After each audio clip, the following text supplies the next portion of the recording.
This is our only chance.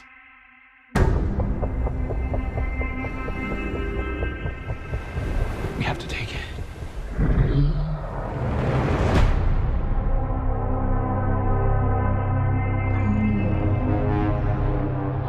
We need Kong. The world needs him to stop what's coming. And this child, she's the only one he'll communicate with. I knew that they had a bond. She had nowhere to go, so I made a promise to protect her. And I think that in some way, Kong did the same.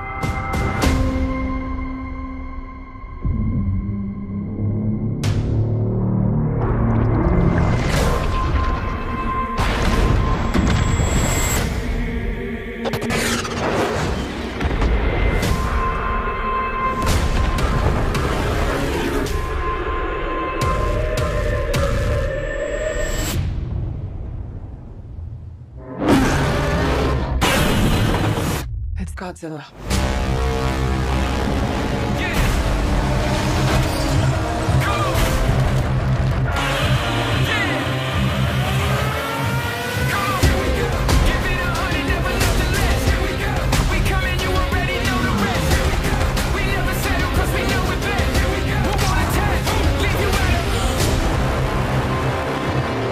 These are dangerous times. Godzilla's out there and he's hurting people and we don't know why. There's something provoking him that we're not seeing here. I'm of the same opinion. The myths are real. There was a war. And they're the last ones standing. I keep reaching for greatness because I'm built from it. Who bows to who? Nobody gon' stop for me. Here we go. Kong bows to no one. Here we go.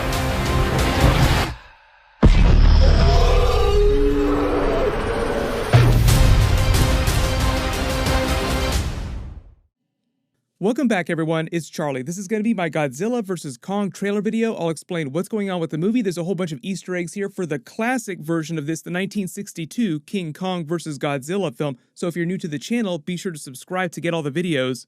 This is Warner Brothers' next big movie in their plan for 2021 movies to release all of them on HBO Max. So we'll do giveaways for subscriptions. All you have to do to enter is be a subscriber and leave your favorite moment from the trailer on the video.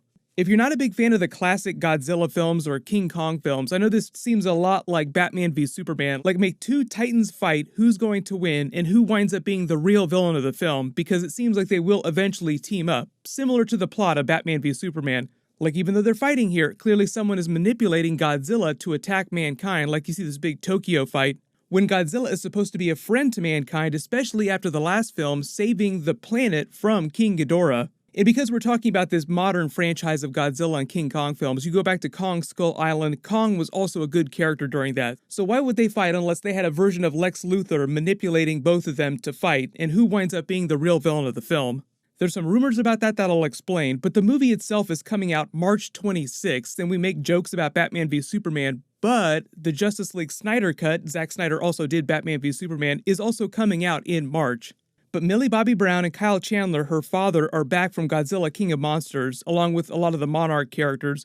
Some of the new ones are Alexander Skarsgård, the kid from Deadpool 2, Ezia Gonzalez. I don't know exactly what she's going to be doing during the film, but she might be working with the other organization that I'll explain in a second. Rebecca Hall seems like another good character working with Alexander Skarsgård, a sort of Kong expert who's taking care of this little girl here who has a special connection with Kong. They made the joke in the last film, though, that the people are essentially the pets of the Titans, like she'd be Kong's pet, not the other way around, even though she's holding up this Kong doll, seeming like she's summoning him like a golem or worshipping him somehow. The other really big thing that everyone's talking about is that Kong got a huge size upgrade. He has been working out or juicing or something like that, because normally he would be way smaller than Godzilla. Like, you think about the actual scale of the Titans. Normally you think of King Kong, you think about him climbing the Empire State Building, but here it looks like he towers over the city skyline. Like they're meant to be about the same size, and I think that's exactly why they made him bigger, so that in this Batman v Superman matchup that they're hyping, even though it's a bit of a misdirect, they seem like they're relatively evenly matched, because King Kong doesn't really have any secret powers, And Godzilla is already almost invulnerable, has his atomic breath power from the first film. Then from the second film, he had that new power, the atomic burst, that red power. And during this film, he's also supposed to show off another new power. So that's like 3 special powers to King Kong's 0 powers. Like he can fashion weapons there. And the really cool thing about the weapon that he does fashion, that axe that he has, is that if you can't tell from the fact that it's glowing in blue, just like Godzilla when he lights up, it's made from one of his dorsal spikes. So I'm assuming that in one of their earlier fights, he's able to damage Godzilla, one of the spikes falls off, then he uses that to fashion the special weapon for their next really, really big fight, which seems like it's happening in Tokyo. That's another thing that they haven't really done in the newer modern Godzilla films, is they haven't taken him back to Tokyo in a really, really big way. But that seems like a big classic deep cut, because normally that's where he'd be in his films. Even though they don't get into it too much during this, if you look at the IMDb page, you can see that a lot of people are cast as workers for an organization called Apex, and I believe that they're supposed to be the villains of the film, sort of like an evil version of Monarch that's exploiting Titans for profit and for weaponry. They kind of got into that during the last film, like they said that people were trying to harvest Titan DNA, like you have Charles Dance's character who's this eco-terrorist, but then there are a lot of other governments around the world that they were talking about that want to get their hands on Titans to weaponize them. Apex is one of the organizations that they're talking about. You see a couple big boss fights before their big fight too, like you see King Kong fighting a couple other Titans. These flying snake Titans might be the Nozuki. You also see what might be the flying bat Titan later in the trailer too. But then Godzilla, Kong, and the other rumored actual main villain of the film won't be the only Titans in the film. There'll be a bunch of other ones too, because remember, there were 17 of them that they showed off in the last film on that map. The big fight that they have on the aircraft carriers too is supposed to be an homage to the classic King Kong versus Godzilla fight. And I know it's weird that they switched the title, like the classic film is titled King Kong versus Godzilla. Why would they title the modern version of the film Godzilla versus King Kong, reversing the credits? Like, why would they give Godzilla top billing? It's mostly because they're positioning Godzilla as the main character, the real main character in this situation. Like, even though in Batman v Superman, they're both about the same level of popularity, and Superman is basically meant to be a god on Earth. But when you think about it, the Godzilla films themselves are much more popular than the King Kong film. So it just sounds like they plan to continue with Godzilla films, and this is going to be one of the final King Kong films. Like, I'm not expecting to see a third King Kong film with this version of Kong, so if he continues within this Godzilla universe of new modern films, he just probably shows up in other Godzilla films, assuming that they don't wind up fridging one of these main Titans. You also think about the last film too, Godzilla is already king of the monsters, king of the Titans, so it's not like Kong is going to become king of the Titans or anything like that. This is obviously just the first trailer, so they're not really giving you a lot of the story. They're just giving you some of the highlights from probably like the first half of the film up to the first big Tokyo fight, like when everything is neon. But I think that most of this footage is really only from like the first part of the film before you find out what's going on with the real villains, the Apex organization. So there'll probably be more of them in the second trailer, and maybe they'll wind up doing the Doomsday thing that they did during the Batman v Superman trailers, where they actually reveal who the real villain of the film is going to be, so that they can team up together just like in Batman v Superman.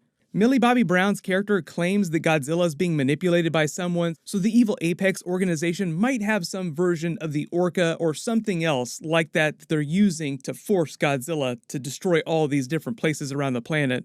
But just turning the timeline a little bit, because it's been a while since we saw that Kong Skull Island movie, that takes place during the 1970s, so if they bring back Tom Hiddleston's character or reference him in some way, remember that he'd be in his like late 70s or early 80s during the events of this film, so don't expect young Tom Hiddleston to be running around a whole bunch.